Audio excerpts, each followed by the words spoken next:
Comenzamos para estar claros con la noticia. Teresita, buenos días. Juan Camilo, muy buenos días a todos los que nos escuchan. Bueno, Teresita, arrancamos con muchas noticias internacionales y por eso estamos hablando con usted hoy aquí en Noticias Caracol en vivo. Este artículo de Miami Herald, pues que obviamente no podíamos esperar otra cosa sino es el rechazo del régimen de Nicolás Maduro. Salió a negarlo, decir que esto es falso. Esta versión de que los hermanos Rodríguez que son alfiles muy importantes para el régimen de Maduro, pues dijo el Miami Herald que hay información, según sus fuentes, de una presunta negociación con el gobierno de Qatar. Y a todo esto, pues obviamente unas tensiones que se unen por las declaraciones del presidente Donald Trump, el avance de estas operaciones militares, pero también la elevación y el aumento del tono. Sobre esto de los hermanos Rodríguez, Teresita, ¿cuál es su perspectiva? Aquí, Juan Camilo, hay varias cosas interesantes. La primera se suma precisamente a todas las otras acciones del gobierno Trump en el Caribe, las lanchas, y es la presión psicológica. Desde haber puesto un precio sobre la cabeza también de los hermanos Rodríguez, además de Maduro, todo esto juega en la presión psicológica que están recibiendo no solamente Maduro, sino sus allegados cercanos, Vladimir Padrino, Diosdado Cabello y los hermanos Rodríguez. Y esa presión psicológica, de alguna manera, si es cierta la negociación, que parecería serlo, pues está funcionando. Lo primero que hay que decir de esta negociación es que muestra el resultado de una presión psicológica que aparentemente sí está funcionando y tienen miedo y quieren negociar y no quieren quedarse esperando a que los ataquen o les caiga una bomba por encima. Eso es lo primero que hay que decir. Lo segundo es que tiene mucho sentido que hayan hablado y hayan dicho, organicemos un cambio de régimen y sale Maduro, pero es que ¿qué es lo que propusieron? Quedar ellos al mando de Venezuela. Y ahí sí son válidas las palabras que dicen, dijo el gobierno americano, y eso es casi que pasar de Guatemala a Guatepeor, o pasar del cartel grande a un cartel light, como dicen, porque no se estaría dando el cambio de régimen, que es lo que busca Estados Unidos. Un régimen, uno, democrático, y dos, lo que yo llamo el primer peldaño de una escalera que está armando el presidente Trump: acabar con los grupos narcotraficantes que él llama terroristas en Venezuela, y muestra que la estrategia está funcionando de alguna manera y generando esa presión. Sí, Teresita, expliquemos un poquito los hermanos Rodríguez. ¿Cómo han Los y hermanos por qué son tan importantes para el chavismo o el madurismo? son supremamente importantes, y digamos que dentro del chavismo o el movimiento de Maduro, porque el chavismo para muchos es algo que ya también está muerto y ahora existe un régimen que no tiene nada que ver con lo que quería Chávez, pero en este régimen hay, llamémoslo, diferentes clanes, diferentes gentes, diferentes clanes con diferentes intereses dentro de ese mundo del narcoterrorismo. Unos controlan a ciertos grupos y ciertas salidas al mar, otros controlan ciertos productos, pero todos viven de ese narcoterrorismo. Y dentro de esos grupos o subgrupos que hay dentro del régimen de Maduro, el régimen de los, o el grupo de los Rodríguez, los dos hermanos, es uno de los más peligrosos y poderosos. Son muy violentos, manejan mucha plata. El cartel de los Rodríguez, llamémoslo así, es muy fuerte, controla una gran porción de las fuerzas militares y sobre todo tienen una cercanía muy importante, raya peligrosa, digámoslo Mm. así, con grupos ilegales que operan en Venezuela, como pueden ser el Tren de Aragua y los grupos en la frontera con Colombia. Es decir, tienen muchísimo poder, muchísima riqueza, controlan mucho del tráfico de estupefacientes, las rutas que salen por Venezuela, y tienen una alianza perversa, por decirlo de alguna manera, con grupos ilegales. Son supremamente poderosos, un subgrupo dentro del madurismo, tal vez el más grande, el más poderoso y el más peligroso. Teresita, hay una cosa, uno Eduardo Hernández a esta conversación. Eduardo, un abrazo. Hay un Hola, elemento, Eduardo. hay un elemento aquí, Teresita, ya para darle paso a Edu, que yo escucho mucho de los analistas, y es los, las dictaduras, los gobiernos, los regímenes de, por ejemplo, este de Nicolás Maduro. En muchas ocasiones la historia nos ha dicho que todo empieza a implosionarse es por dentro, por traiciones unos a otros. Y es cuando empieza a cobrar fuerza esa teoría con todas estas revelaciones y estas informaciones que empiezan a aparecer. Pero, Teresita, ¿qué tan cierto hay en esta teoría? Que los regímenes empiezan a caerse es por dentro y a implosionarse es por dentro. Hablábamos, Juan Camilo, de la presión que está funcionando. El hecho de que los Rodríguez se hayan acercado a través de terceros a Estados Unidos, como decíamos antes, quiere decir que tienen miedo de que esto vaya a implosionar. Y me contaban en estos días de una tesis que me parece muy interesante frente a este tema, y es de esa cultura que existe no solo en Venezuela, yo creo que la he visto en varios países en América Latina, de apostarle siempre al caballo ganador. Cuando yo veo que hay alguien que está yéndole mejor que al otro, eso de cambiar alianzas, de irme con el ganador, es algo supremamente latino y que se ve mucho, me contaban, en Venezuela. Entonces ya hay muchos que están diciendo, y por ejemplo esto juega dentro del ejército venezolano, las fuerzas bolivarianas, que dicen, Maduro ya no es tan importante, ya no es quien me va a dar todo lo que yo necesito, empecemos a mirar otras opciones. Veamos a ver qué pasa. Hay que apostarle al ganador sin importar quién sea el ganador. Y eso es lo que genera una implosión, como dices tú, desde adentro. Y aquí en Venezuela, sobre todo, es importante ver que esta se tiene que dar desde adentro también de los militares. Y la presión, yo vuelvo y repito, funcionó con los Rodríguez y esta idea de apostarle al ganador parece que va a empezar a hacer mella con el ejército también. Claro. Edu, sobre esto de los hermanos Rodríguez y esta negociación sin Maduro. Vamos a prender el micrófono de Edu. Ya lo vamos a tener Que ya me en escucha. instantes. Ahí ya lo escucho perfecto. Adelante. Mire, son dos de las personas más cercanas a Nicolás Maduro, sin lugar a dudas, al régimen, y de alguna manera, el por lo menos sembrar esa duda, esa desconfianza, pues ya genera un efecto, como usted dice, de implosión dentro del mismo madurismo y del régimen y la dictadura.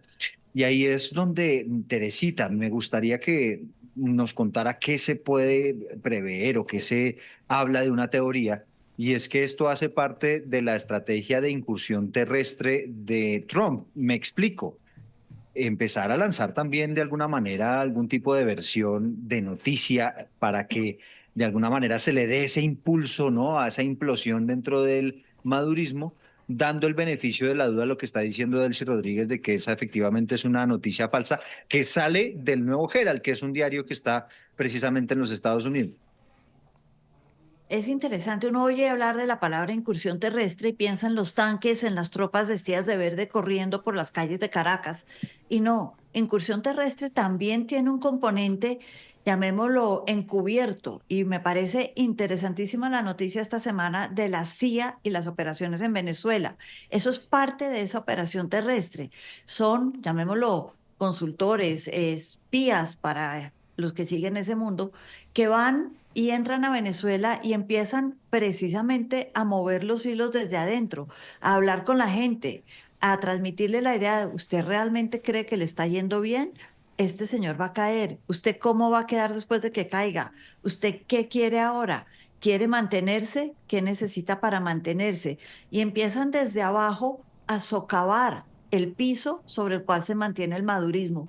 Y eso es una estrategia muy interesante que al parecer ya está funcionando y que todo esto tiene que ver, yo creo que sí, detrás de esto, antes de que veamos aviones explotando sobre Maiquetía, el aeropuerto, o tropas de verde, como digo yo, la guerra psicológica va a generar toda clase de agujeros dentro del madurismo que van a hacer que este implosione. Y parece estar dando resultados. La noticia de la CIA fue para muchos en Venezuela esperanzadora por un lado y por otro lado y de generar esa desconfianza, y de la desconfianza viene el miedo, viene el Mm. estar prevenido y el no tomar buenas decisiones. Acá el río suena, lo único cierto es que el río está sonando bastante. Ya saben que cuando el río suena, pues aquí tenemos un refrán, piedra lleva. Pues aquí vamos a esperar entonces, juega mucho el tema de la comunicación. Hay un consenso aquí, Teresita, y es que el tono de Trump cambió. Cuando inició el despliegue militar en el Mar Caribe, no es el mismo tono que cuando hoy Caroline Leavitt está diciendo que el gobierno de Maduro es ilegítimo y que empieza a crear en la opinión pública cada vez más pues una información de una posible entrada por parte de Estados Unidos al régimen de Maduro. No es el mismo tono, ¿no, Teresita? Es decir, el tono se ha venido escalando y creo que esto es parte también de un plan al final, ¿no? Claro, escalando me gusta porque yo pienso, Juan Camilo, Eduardo, a veces en una escalera. Entonces, el primer peldaño fue declarar terrorista al Tren de Aragua y a los grupos narcotraficantes. Esto hace que al ser seguridad nacional el tema que maneja el terrorismo, yo puedo usar el ejército y todo lo que tenga disponible como Estados Unidos para combatirlo. Luego puse una recompensa sobre su jefe Maduro y hablo del narcoterrorista, el líder de los narcoterroristas, en el mismo tono del que hablaba de Osama Bin Laden. Yo genero un tercer peldaño en mi escalera y digo, señores Congreso, yo sé que por ley le tengo que pedir a ustedes permiso para las intervenciones en otros países, pero aquí estoy hablando de seguridad nacional. Les advierto, no voy a pedir permiso con Venezuela. Cuarto peldaño, mando la flotilla. Entonces ya voy subiendo 4 peldaños. Quinto peldaño, anuncio que la CIA ya está haciendo operaciones encubiertas en Venezuela. Esto no es una escalera como esos cuadros que uno a veces encuentra en los museos, la escalera que apunta al cielo, a las nubes y que no tiene un fin, o esas escaleras que se mueven de un lado para el otro, un andamio. No, esto tiene que conducirnos a un lugar, a una puerta, a un piso, a algo. Y eso lo está construyendo paso a paso, muy metódicamente el presidente Trump. Y como tú dices, del primer peldaño al último, pues se está acercando a su objetivo y el tono tiene que cambiar. Mi gran pregunta ¿es este el último peldaño o habrá más antes de llegar y abrir la última puerta, que es la que nos va a llevar, no sé si a una intervención, a un Mm. cambio de régimen, a algo nos tiene que llevar, porque no la está construyendo en el vacío?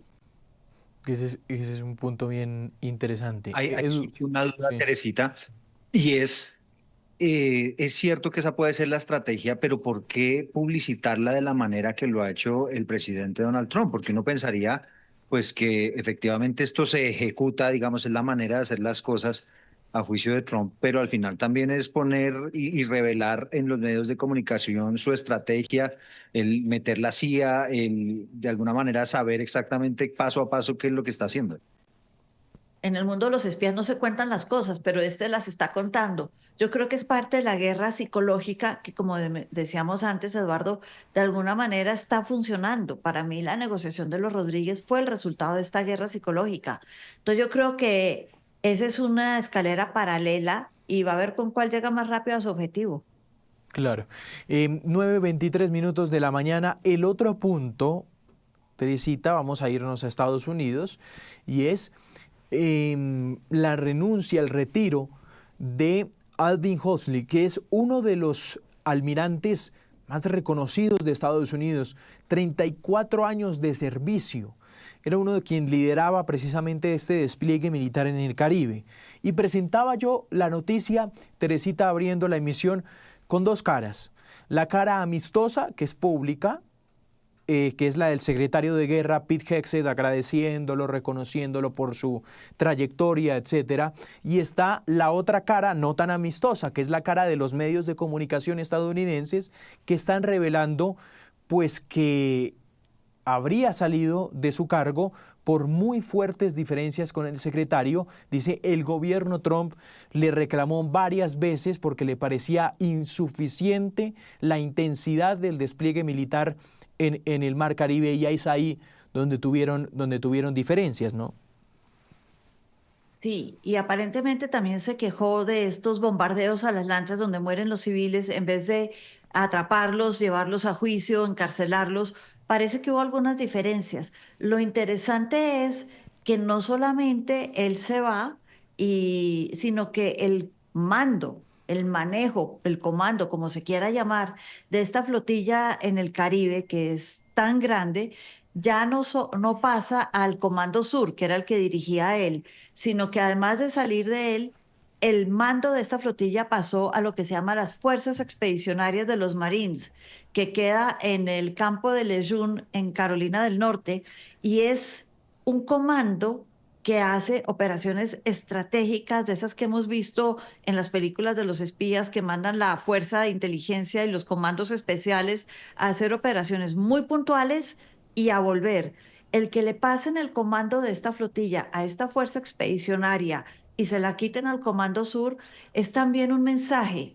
Y es decir, esto va para una de esas operaciones como las que vemos en los libros de espías y la televisión, más que para una estrategia, digamos, de liberar el Caribe en general del narcotráfico o una estrategia contra terrorismo en el Caribe. Es algo puntual que se está planeando. Aquí hay dos cosas para leer con la salida de él del Comando Sur, que como digo, la tenemos que ver de la misma manera a la que es que le quitaron al Comando Sur el manejo de esta flotilla. ¿No será, Claro. Teresita, que le pidieron al señor Halsey que hiciera algo que él no quería hacer? Seguramente. Y empieza yo creo que con los bombardeos de estas lanchas y quién sabe qué más le habrán pedido, Eduardo. Pues es que Exactamente, Juan bueno. Camilo, aquí digamos lo que queda y la inquietud que nos surge a nosotros que estamos tan cerca a todo este tema del Caribe y demás es esa. Y la expectativa que hay en torno a la posibilidad de que haya una operación más a fondo que termine con la captura o por qué no inclusive terminen abatiendo a Nicolás Maduro, ¿no? Entonces no sabemos hasta qué punto pudo existir de por medio también alguna instrucción que Halsey dijo, no, mire, yo hasta allá no llego porque las normas internacionales lo impiden, porque jurídicamente no tenemos cómo sustentarlo, en fin, y pudo ser esto también, porque usted sabe cómo es Donald Trump, ¿no? Él le dice, usted no es capaz Ah, de hacerlo, perfecto, váyase. Pues la muestra está en que el señor John Bolton, ¿se acuerda de John Bolton, no? El de las 5.000 tropas para Colombia. sí, Bueno, pues el señor John Bolton ahorita es un gran crítico de Donald Trump porque dice que le emproblemado con está la pasando. justicia, ¿no? Exactamente, pero además acusando a Donald Trump de estarle pasando una información confidencial a gente a la que no se puede. Entonces, usted sabe que los alcances de Trump tienen pocos límites. Claro. Eduardo, te cuento que a John Bolton le abrieron hoy investigación por mal Mm, manejo de documentos clasificados mientras trabajó en temas de inteligencia. Es decir, exacto. no está de acuerdo, le pueden surgir aristas por otros lados. Claro. 9:27 de la mañana. Vamos a pasar a Perú. Este es un tema interesante, Teresita. La generación Z que empezó por allá en Nepal, ya la venimos aquí viendo en Perú también. La vimos en Madagascar. Hemos visto esta propagación de la generación Z que hoy ahora son protagonistas de las protestas muy violentas allí en el país peruano, en medio además de una inestabilidad política tremenda. Nos esperan elecciones, las elecciones serán el próximo domingo, hay elecciones en Perú. Pues vamos a esperar qué pasa. Sobre estas protestas, Teresita, adelante. Yo creo que esta generación es muy interesante como se ha manifestado. Decías, en Nepal sacaron al gobernante y pusieron un gobernante nuevo y lo mismo hicieron en Madagascar. En Perú, la idea de que saquen un gobernante, pues empecemos por decir que este quinquenio, como llaman, 2021-2026, era un periodo presidencial para el que eligieron a Pedro Castillo y ya van en el tercer presidente del periodo. ¿Qué es lo que la generación Z dice del Perú? Dice esta falta de garantías políticas no va a cambiar con que sea el señor Gerí, el presidente del Congreso, el que asuma ahora que salió Dina Boluarte, porque el problema de fondo son las leyes, es el sistema político en general. Y lo que hay que cambiar es las leyes que regulan ese sistema político. Y eso no lo va a hacer el que es presidente del Congreso, que fue elegido con esas leyes. Hay que cambiar todo. Todo su enfoque, además de todo el descontento económico, el primer trabajo, todos esos que son temas de fondo para esta generación muy importantes, es cambiemos las leyes que regulan el sistema político, porque, y algo de razón tienen, un país que en 10 años lleva 7 presidentes, un periodo presidencial de 5 años que lleva 3 presidentes, no tiene garantías políticas, no tiene una estabilidad política, por el contrario, una gran inestabilidad. Y eso es lo que ellos reclaman, que para que haya estabilidad y por ende ellos puedan acceder a trabajos y se pueda hablar de garantías para toda la población, hay que cambiar el sistema político en general, nuevas leyes, casi que nueva constitución. Y eso es lo que está pidiendo esta generación Z, que ha sido muy interesante verla a lo largo y ancho del planeta, es supremamente vocal. Exactamente, Edu. Mire, Juanca, y lo que usted estaba mencionando al principio de que este es un movimiento global, nos lleva a hacer varias reflexiones. La primera, el rol que está teniendo esta nueva generación Z movida por las redes sociales. Unas redes sociales que si bien voy a utilizar un término que utiliza usualmente el presidente Gustavo Petro, es democratizando la información. Esto quiere decir que no solamente usted se someta a lo que dicen unos medios de comunicación, sino que puede acceder a la información que usted quiera. Pero eso también tiene unos riesgos. Esa cantidad de información en redes sociales también lo que ha hecho es que haya información manipulada, haya información mentirosa y haya información tergiversada. Y esto nos está llevando en las sociedades de hoy, y lo estamos viendo materializado en Perú, pero también usted ya lo mencionaba en otros países, a que muchos jóvenes pues vean una enorme desconfianza en sus autoridades, una enorme desconfianza en el sistema político. Y es una desconfianza que se traduce precisamente en estas manifestaciones en las calles y que son de alguna manera, y voy a decir entre comillas, fácil de organizar, o por lo menos mucho más fácil de lo que era antes, pues por las mismas redes sociales que han establecido y que tienen una cantidad de alternativas de difusión de mensajes muy poderosa y que evidentemente, sea o no una realidad, pues logran sembrar unos mensajes que llevan a la gente a llenarse de rabia. ¿Usted se acuerda aquí que alguna vez tuvimos a un político diciendo hay que salir, hay que sacarlos a votar berracos? Sí. Es un poco la misma estrategia de, hombre, enfurezcamos a la gente, metámosle unos cuentos a la gente, algunos ciertos, otros no, otros medianamente ciertos, y eso es lo que está causando, Juan Camilo, es que haya muchos jóvenes que están protestando. Claro, lo estamos viendo hoy en Perú, En, en Perú, y en Perú estamos viendo pasa, violencia sí, en Perú. claro, Pero también, Juanca, estamos viendo ya movimientos aquí en nuestro país, en Colombia. El Congreso de los Pueblos, la Primera Línea, una serie de grupos que se están conformando de una manera muy organizada, invitando a la gente de alguna manera casi que a la anarquía, ¿no? bueno, sí. Igual yo creo que cada país es distinto los casos y el comportamiento por ejemplo, lo que vemos en Perú, pasa algo muy curioso, Edu y Teresita, en Perú, y es que los mercados en economía terminaron por ignorar lo que pasa en la política en Perú. Es decir, cuando usted dice, bueno, Perú debe estar en un tema económico supremamente difícil, los mercados, la bolsa, este tema de inestabilidad política, y no pasa eso.